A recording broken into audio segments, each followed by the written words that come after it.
My mom is a retired school librarian, elementary school librarian.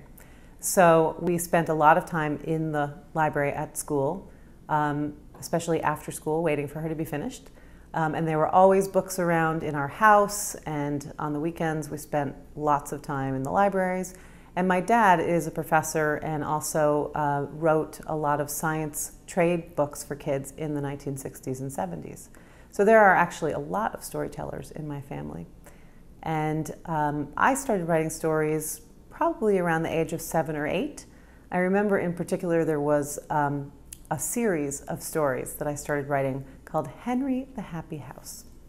And there were just terrible pictures that went along with it. I did those all the time. And I'm sure I wrote other things too, but I think those are the most vivid in my mind because I did them so often. And there were recurring themes, and there were other characters, and there were adventures that Henry the Happy House would go on, even though it was obviously a stationary building. Somehow, that didn't stop me. I never really stopped writing, so even though I had my first career was as an editor of children's nonfiction, I always wrote on my own. It was more poetry and journaling and things of that nature, and the years that I spent editing, I loved. I loved being an editor. I loved coming up with ideas for children's nonfiction series. And all of that informs what I do now.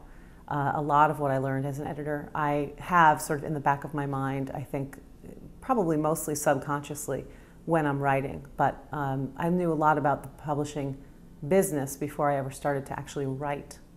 I think my inner editorial voice is always there, and I edit as I go. I'm always editing as I go. And so it's not just the copy editing or the grammar or things like that, it's sort of the more structural, larger editorial questions that I ask myself as I'm going. Is this working? Is it central to the story? Is it important to the character?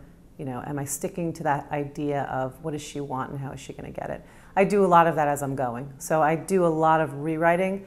People sometimes ask me how many drafts I've done, and I honestly could never answer that question because I'm continually redrafting and revising. I don't necessarily stop and call it draft number 3, you know. And then the kind of editorial relationship that occurs after I turn something in is a different one, because then that's sort of more thought-provoking questions that someone else is asking me as they're looking at it with a more objective eye.